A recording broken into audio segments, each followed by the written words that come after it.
Advertising aimed at children is a multi-billion-dollar enterprise, engineered to reach them on nearly every screen they touch. Marketers dedicate vast resources to this specific demographic for a simple reason. Children exert a massive, continuous influence over what their parents buy. But unlike adult consumers, young minds are still undergoing rapid cognitive development. They lack the biological hardware to process rational skepticism. Yet the regulatory frameworks governing these advertisements often treat children as miniature adults, ignoring their distinct psychological limitations. To understand how this system operates, we have to map out the exact timeline of cognitive development, examine the physical and digital vectors where these marketing strategies cause real harm, and outline the specific defenses required to protect young minds.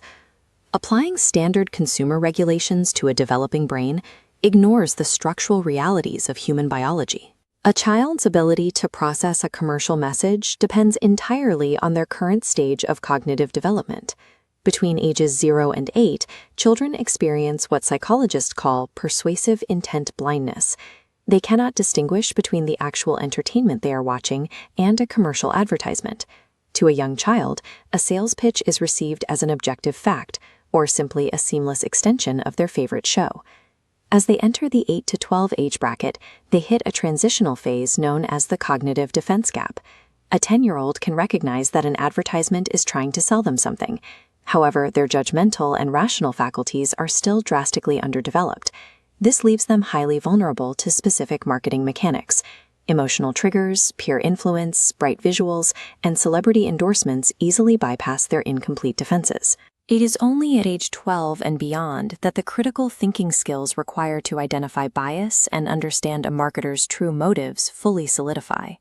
Simply knowing that an ad is an ad does not mean a child has the emotional maturity to resist its persuasion. This psychological vulnerability translates directly into physical health outcomes, starting with the aggressive marketing of foods high in fat, sugar, and sodium. Advertisers heavily promote hyper-palatable, ultra-processed items like sugary cereals, candies, and fast food directly to young viewers. Constant exposure to these campaigns early in life actively shifts a child's baseline dietary preferences, training their palate to crave junk food over nutritious meals and overriding natural satiety signals. We track the consequences of this marketing globally. In developing markets like India, urban centers face a steep rise in metabolic health problems among youth.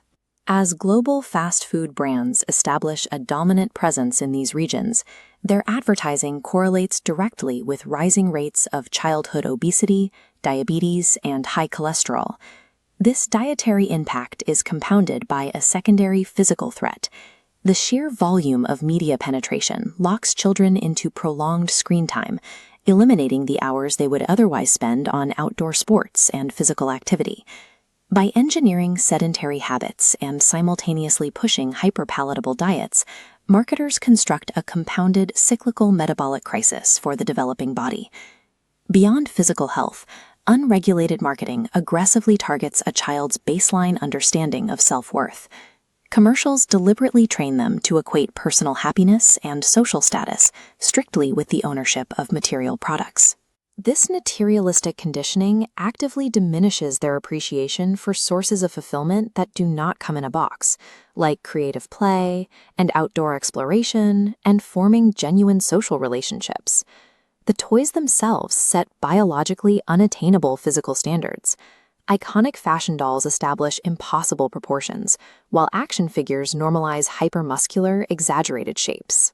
When children internalize these exaggerated forms, the long-term consequences include early body dissatisfaction, chronically low self-esteem, and a much higher risk of developing eating disorders later in life. A similar psychological distortion occurs with the normalization of aggression. Video game trailers and action toys market combat and destructive mechanics as standard, acceptable behavior, desensitizing young minds to real-world violence. The primary psychological danger lies in how these marketing strategies reshape a child's baseline for normalcy, beauty, and their own intrinsic value. Marketers also leverage the socioeconomic reality of the modern nuclear family. With both parents often working long hours, guilt can lead them to substitute limited quality time with material goods, a dynamic that fuels what the industry calls pester power. Commercials engineer this habitual nagging.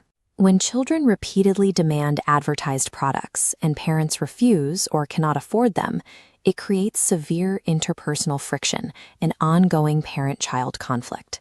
This dynamic is now accelerating in the digital environment.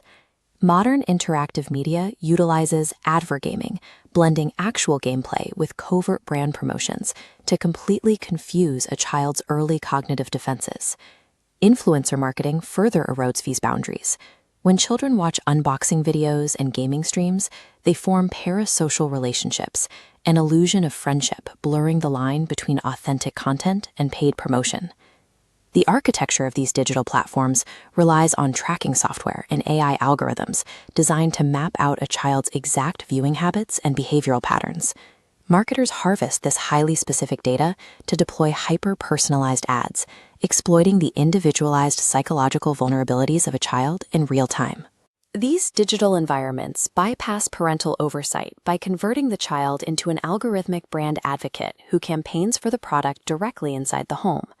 It is important to clarify that the mechanism of advertising is not inherently harmful. When produced responsibly, marketing offers clear developmental and educational benefits. Targeted campaigns can effectively teach public welfare, safety, environmental conservation, and civic duty to young audiences. Similar strategies are successfully utilized to promote athletic engagement, physical fitness, and healthy lifestyle choices. Commercials can also help children build awareness of age-appropriate books, cognitive toys, language software, and gamified learning tools that positively shape their routines. Advertising is an incredibly effective, neutral tool.